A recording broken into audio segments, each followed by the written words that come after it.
Hello students, welcome to the EPG Pathshala. I am Dr. Rashmi Sharma, Head of the Department OB&HR, Lal Bahadur Shastri Institute of Management, Delhi. Today, we will learn the module Building Gender Diversity. This module is from the paper Contemporary Issues in HRM and Future Trends. The learning outcomes are Introduction to Diversity, Advantages of Gender Diversity, the gender situation in India, gender pay gap, and how to improve gender situation. After completion of this module, the students will be able to understand the uniqueness of each individual in the organization, treat women and transgender employees with equality and equity, and eliminate bias towards women at workplace. Gender diversity is equitable or fair representation between genders. Gender diversity most commonly refers to an equitable ratio of men, women, and transgenders. More companies are realizing the value of having a diverse workforce at workplace. As per the McKinsey's research, which includes a new report, Women Matter 2016, Reinventing the Workplace to Unlock the Potential of Gender Diversity, shows that many companies are struggling to ensure that women are represented fairly in the top management. The progress towards the parity remains slow in most of the nations of the world. Let's understand what basically are the advantages of gender diversity. It helps to widen the talent pool. We all have different talents, different attributes, and different skills to the table. Without this diversity business, we would never ever develop, adapt, innovate, and progress. By eliminating, decreasing, or not engaging the female representation within the workplace, the organizations are losing out on half of the talent pool that is available to them and the unique attributes that female workers can bring from entry level through to the boardroom. It decreases turnover also. The employee turnover and retention is one of the key challenges that the businesses are facing on a daily basis, and also it's one of the most costly affairs. Inclusive cultures are reported to have almost 22% lower turnover rates due to the increased morale, opportunity, and equality. This is as per the Gallup's report. Thus, a change in the mindset can deliver a long-term staffing benefits. Increasing engagement and performance. Having an inclusive workforce would breed higher satisfaction level, which in turn would increase the employees' engagement, thus would result in increasing the performance. It seems very simple, but it really is. Equality is just important internally, and it is externally also important that should never be overlooked. Acting as a true representation of your diverse customer base.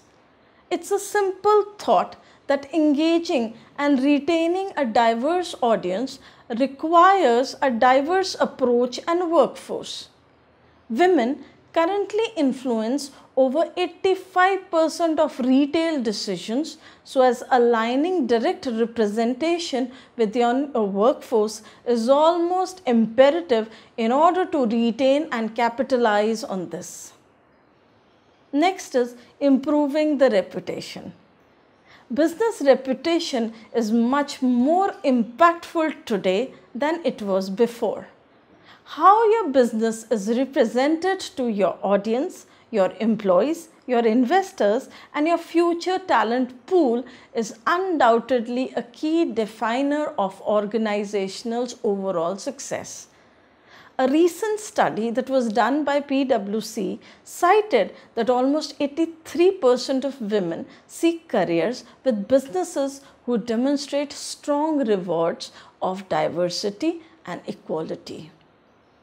Let us now understand why gender diversity is important. It helps in gaining competitive advantage.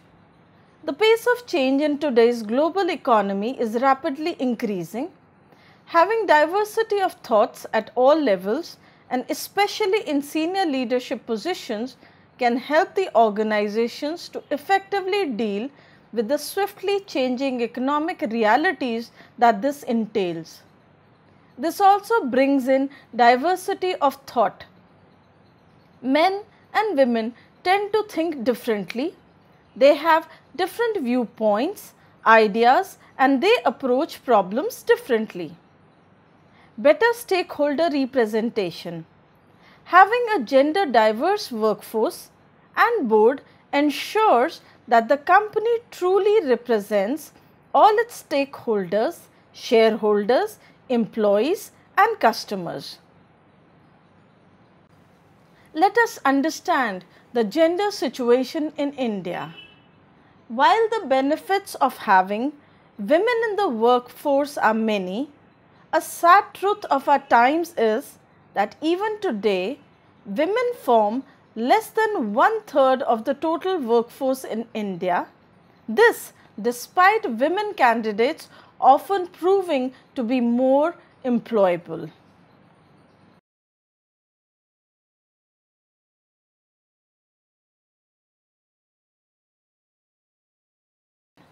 Let us understand the aim of gender equality.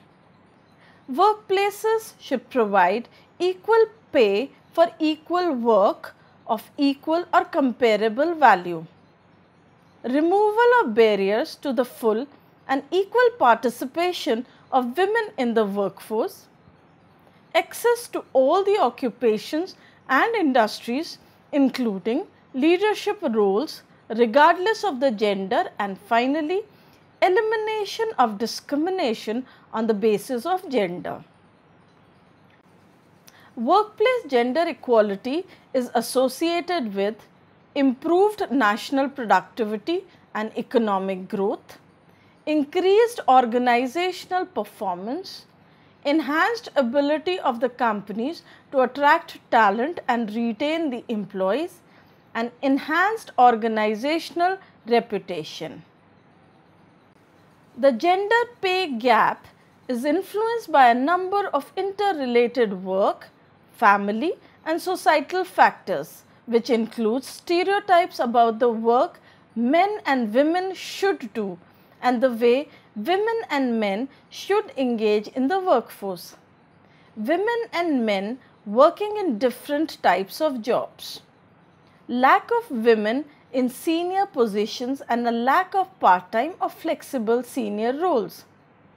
Women's more precarious attachment to the workforce. Differences in education, work experience and seniority.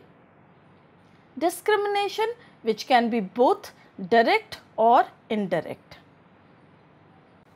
Let us understand the situation in India. Men in IT services are earning rupees 360.90 paisa per hour, while women earn only rupees 239.60 paisa per hour. Amidst a raging debate over gender pay gap globally, a new report shows the figure for India stands as high as 27%, where men earned a median gross hourly salary of rupees 288.68 rupees, while women earned only rupees 207.85 per hour. Let's understand what are the basic reasons behind these pay differentials. There are preferences for male employees. According to the report, some of the reasons behind gender pay gap could be the preference for male employees over female employees, preference for promotion of male employees to supervisory positions, and career breaks of women due to parenthood duties and other socio-cultural factors. The workplace diversity in the Indian setting is nothing but a baby step in progress. The definition of what diversity comprises for a place often varies from one context to another context. Organizations in different nations have different diversity challenges to meet. There is a low female representation in workplaces. In a way, when it comes to India, we are still taking baby steps towards this concept. Forget the minorities of physically different people, we still have very less representation of women in the workforce, particularly at the senior level of organizations. Organizations, unfortunately, are not ready to deal with the working mothers. This does not just reflect on our social conditioning, but also on the lack of flexibility or considerations in organizations to allow the working mothers a much more amenable environment. Organizations in our economy, in a way, are not yet conditioned or conducive enough to embrace the working mothers and lack the system required to retain the experienced and talented women employees. There is a bias during the hiring. When it comes to the industry, the ratio is still an abysmal 15 to 20% on representation of women. Other diversity challenges in India may include a resistance towards hiring from a socially backward section or freshers not too adept at English language communication.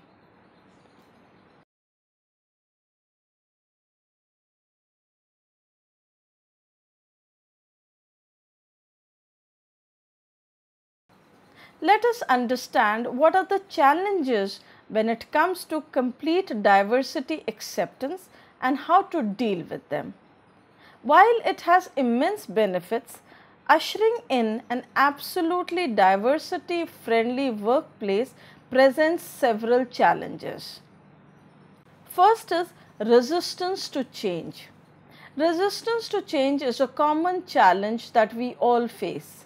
As with any new idea, ushering in diversity friendly policies also faces resistances from the current participant.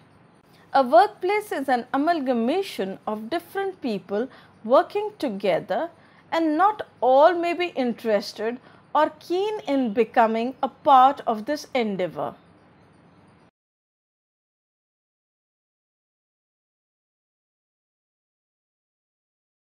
The cultural challenge. Ensuring a truly diversity friendly workplace is not just a policy issue but is also a cultural challenge. You cannot just display a memo on a public notice board and the organization to be expected to become suddenly diversity friendly from the very next day. The culture of the organization also has to change and molded along with the policy changes in order to make it much more acceptable to the diverse group of people. There is a need for top-down approach. The culture of an organization is reflected in the approach of all the employees, and this is much more effectively that flows from the top to the bottom. New employees learn from the examples that are set by their seniors. Having people in leadership positions who have a vision can lead by example can make all the difference that is required. Communication issues are also one of the paramount challenges. Diversity presents communication barriers at times, including language, cultural and behavioral patterns. What is construed as a joke amongst North Indians may be something offensive for somebody from the South or vice versa. Diversity programs therefore also needs to overcome such barriers.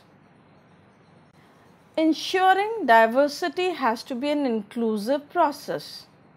As we have already discussed, new ideas always spawn some kind of resistance, and the solution to quit or quell this resistance is to include the people themselves in the process of ushering in any change.